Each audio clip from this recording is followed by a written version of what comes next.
Hello everyone. आज हम आपको बहुपद यानी पॉलिनोमियल्स के बारे में बताएंगे। बहुपद क्या होते हैं और ये 10th क्लास के सेकेंड चैप्टर का पार्ट है और ये सभी कंपटीशन एग्जाम में भी इसके क्वेश्चंस आते हैं। तो बहुपद जैसे कि हम नाम से ही इसको समझें, ये दो शब्दों से मिलकर बना है, बहु और पद। बहु मतलब बहुत से या एक से अधिक, और पद मतलब टुकड़े। तो एक से अधिक टुकड़े जिस पद में हों वह बहुपद कहलाता है। ठीक है, आप समझ पा रहे होंगे, है ना। और जैसे ax प्लस बी, ये एक पद है, ये दूसरा पद है, तो ये दो पद हैं यहाँ पर, तो ये बहुपद कहलाएगा। लेकिन क्या x अपान y ये बहुपद है? ये सिर्फ एक ही पद है, क्योंकि इसके इन दोनों के बीच में प्लस या माइनस नहीं है। बहुपद होने की एक शर्त ये है कि जो टर्म्स होती हैं must be split by addition और सब्ट्रैक्शन। या तो प्लस या माइनस बीच में होना चाहिए दो पदों के, तभी वह दो पद माने जाते हैं, है ना। जैसे ax मल्टीप्लाई b, ये बीच में मल्टीप्लाई है, यहाँ पर प्लस या माइनस नहीं है, तो ये भी एक बहुपद नहीं है, ये एक ही पद माना जाएगा। ये पूरा एक पद माना जाएगा और ये भी एक पद माना जाएगा पूरा। ठीक है, इसी प्रकार ऐसे 1/√x है, तो ये भी एक ही पद माना जाएगा, तो ये बहुपद नहीं है। आई होप आपको मेरी बात समझ में आ गई होगी। अब हम आपको बताएंगे कि बहुपद यानी पॉलिनोमियल्स में कौन कौन सी चीज़ें होती हैं और उनके पार्ट क्या क्या हैं। जैसे एक होता है कांस्टेंट यानी अचर। तो कांस्टेंट क्या होते हैं?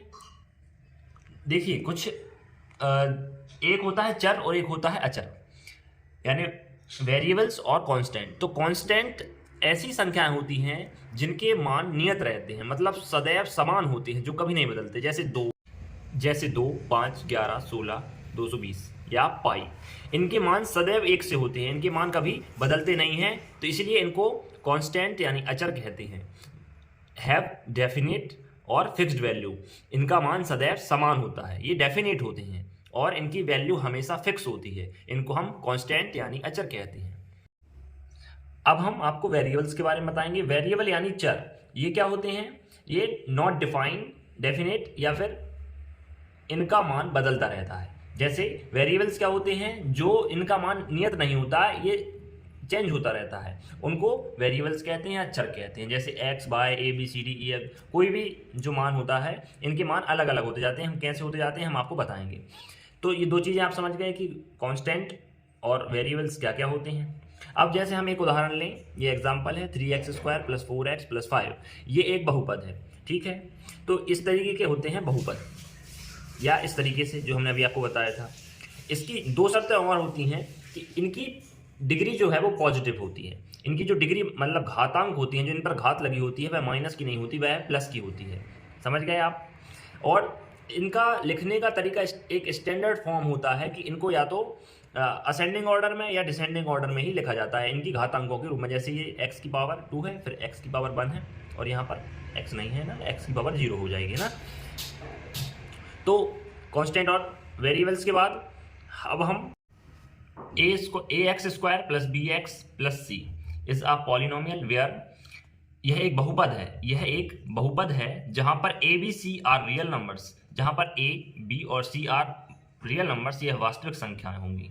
ये एक स्टैंडर्ड फॉर्म है जिससे हम बहुत सारे बहुपद बना सकते हैं, जहां a, b और c संख्याएं होंगी, जैसे 2, 4, 5, 7, 8, 10, कोई भी संख्याएं a, b, c में के स्थान पर आएंगी, और तो ये वास्तविक संख्याएं कहलाएंगी।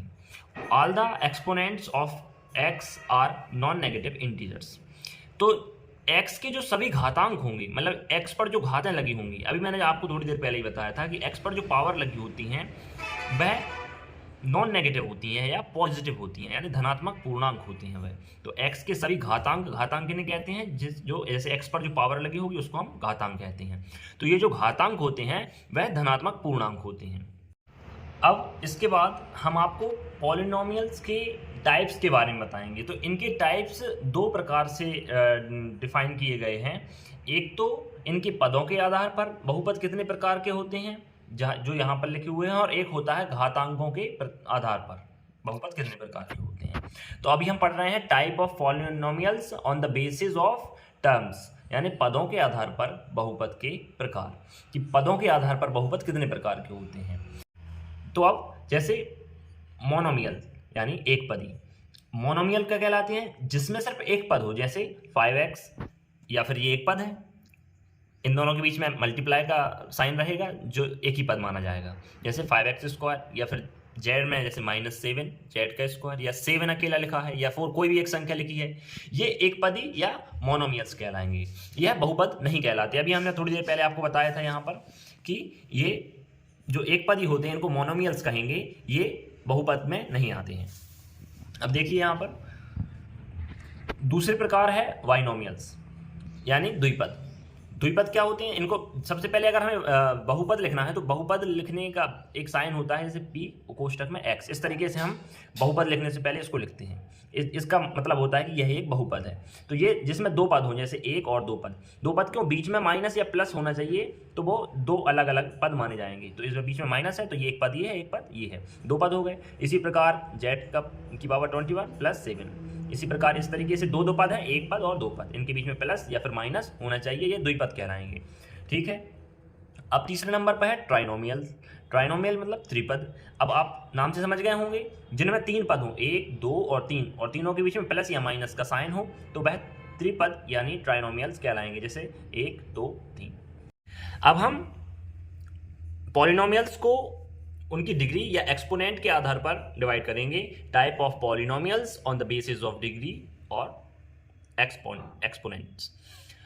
तो बहुपद के प्रकार घातांकों के आधार पर, कि घातांकों के आधार पर बहुपद कितने प्रकार के होते हैं। घातांक मैंने अभी आपको बताया था, जिस पर जो पावर लगी होती है उसी को हम घात या घातांक कहते हैं। तो इसके आधार पर बहुपद तीन प्रकार के होते हैं। सबसे पहले लीनियर यानी रैखिक। लीनियर और रैखिक बहुपद यानी जिसकी घात एक हो, जैसे x पर अगर कोई पावर नहीं लगी है तो इसका मतलब है कि x पर पावर 1 है। जब हम कोई एक वो लिखते हैं, चर या अचर लिखते हैं जिस पर कोई पावर नहीं लगी होती, तो उसका मतलब होता है उस पर एक पावर लगी होती है ना। जैसे x लिखा है तो इसका मतलब है कि x पर कितनी पावर लगी है, x की पावर 1। समझ गए आप, इस तरीके से होता है।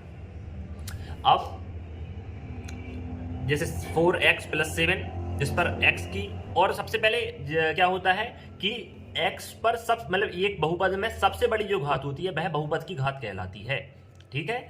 जो सेकंड टाइप है वो है क्वाड्रेटिक पॉलिनोमियल, मतलब द्विघाती बहुपद। द्विघाती या, तो इसमें क्या रहता है, जो बहुपद की सबसे बड़ी घात होती है वो होती है 2। ठीक है। जैसे 3x² - 5x या 7x² + 4x। इसमें इस x की घात 1 है लेकिन इसकी घात 2 है, तो इस बहुपद की घात क्या कहलाएगी, 2 कहलाएगी, इसलिए यह बहुपद द्विघाती बहुपद कहलाएगा। और तीसरा टाइप है वो है क्यूबिक यानी त्रिघाती। अब त्रिघाती से आप नाम से समझ गए होंगे कि जिसकी घात, जिस बहुपद की सबसे बड़ी घात 3 होती है वह बहुपद त्रिघाती या क्यूबिक पॉलिनोमियल कहलाता है। जैसे ये एक बहुपद है, ये इधर से पूरा इतना बड़ा, लेकिन इसकी पावर जिसमें 2 है, इधर x की पावर 1 है, लेकिन यहाँ पर x की पावर 3 है, तो ये बहुपद की घात 3 कहलाएगी, है ना। तो ये त्रिघाती बहुपद या क्यूबिक पॉलिनोमियल होगा। अब हम एक चीज़ बताएं आपको कि जैसे अगर यहाँ पर लिखा है ये वाला बहुपद लेंगे हम 3x² - 5, या फिर हम 3x² ये लेते हैं। अगर यहाँ पर हम x का मान 0 रख दें तो ये 3 0 की पावर 2, और 0 का मल्टीप्लाई जब 3 में होगा तो ये पूरा क्या हो जाएगा, 0। तो हम किसी भी बहुपद में जहाँ पर चर और अचर हो, वहाँ पर अगर हम x का मान 0 रखेंगे तो वह पूरा बहुपद शून्य हो जाएगा। ठीक है।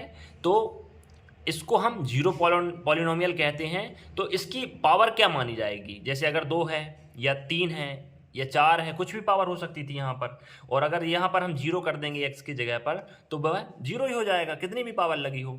तो इसकी जो डिग्री या एक्सपोनेंट या पावर जो होती है या घात होती है वह नॉट डिफाइन होती है। ठीक है। इसको हम जीरो पॉलिनोमियल कहते हैं। देखिए, जीरो पॉलिनोमियल और जीरो ऑफ पॉलिनोमियल में अलग अलग है, इसमें अंतर है। जीरो ऑफ पॉलिनोमियल क्या होते हैं, बहुपद के हल होते हैं। तो ये क्या कहलाते हैं, इनको जीरो या रूट्स या फिर सॉल्यूशन भी कहते हैं। इनको हम शून्यक भी कहते हैं, हिंदी में इसको शून्यक या फिर हल कहते हैं। ठीक है, ये क्या होते हैं अब हम इसको समझेंगे। तो देखिए क्या होता है, जैसे कोई भी बहुपद है, बहुपद में अचर भी है और चर भी है। जब जैसे अगर x का हम मान रखें, कोई भी एक बहुपद है और उधर हम x का मान रखें और वह पूरा पद 0 हो जाए तो x का वह मान उसका शून्यक या हल कहलाएगा। तो चर का वह मान, वेरिएबल का वह मान जो पॉलिनोमियल को या बहुपद को शून्य कर दे, जैसे बहुपद में रखने पर बहुपद शून्य हो जाए, उसे बहुपद का हल कहते हैं। देखिए जैसे एक एग्जांपल ले हम x + 5, ये एक बहुपद है, इसके हमें शून्यक अगर हम देखें कि इसका शून्यक क्या होगा, x का क्या मान रखें जिसको यहाँ पर रखने पर ये पूरा शून्य हो जाए। अगर इधर प्लस का 5 है तो अगर हम इधर माइनस का 5 रखें x की जगह पर क्या रखें, -5। ये कैसे निकालेंगे अभी हम थोड़ी देर बाद आपको बताएंगे। अगर हम -5 रख दें और +5 पहले से है तो प्लस माइनस कैंसिल हो जाएगा, तो इसका मान आ जाएगा 0। ठीक है, इसको कैसे निकालते हैं, जैसे हमारे पास बहुपद था x + 5, इसके इक्वल में हम लिखेंगे 0 और ये +5 का पक्षांतर उस तरफ हो जाएगा, बराबर के इस तरफ आ जाएगा, तो ये +5 -5 हो जाएगा। तो x की वैल्यू हमारे पास आ जाएगी -5, जो यहाँ पर हमने देखी थी कि -5 अगर हम यहाँ पर रख देंगे तो वह पूरे बहुपद को शून्य कर देगा। चर का वह मान जिसे बहुपद में रखने पर बहुपद शून्य हो जाता है, वह उस बहुपद का हल कहलाता है, या उसी को ही हम शून्य कहते हैं, जिसको इंग्लिश में 0 रूट्स या फिर सॉल्यूशन कहते हैं।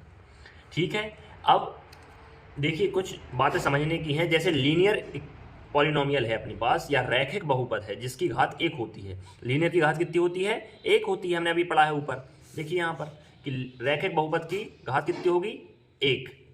ठीक है, तो रैखिक लीनियर पॉलिनोमियल के जो हल होंगे या जो मान होंगे, जो शून्यक होंगे, वो कितने होंगे, या तो 0 होगा या 1 होगा। अब ये कैसे होता है, ये मैं आपको अगली वीडियो में बताऊंगा कि इसकी पूरी बेसिक डिटेल्स क्या होती हैं। और जैसे क्वाड्रेटिक है, मतलब द्विघाती बहुपद है जिसकी घात 2 है, तो अगर बहुपद की घात 2 है, सबसे बड़ी घात x की पावर जो 2 है, तो उसके जो हल हैं या तो वह 2 होंगे या उससे कम होंगे। ठीक है, 1 होगा या 0 होगा। जैसे क्यूबिक पॉलिनोमियल है या फिर त्रिघाती बहुपद है, ऐसा बहुपद जिसकी घात 3 हो, तो उसके हल या तो 3 होंगे या उससे कम होंगे। ठीक है, 2, 1 या 0 होंगे।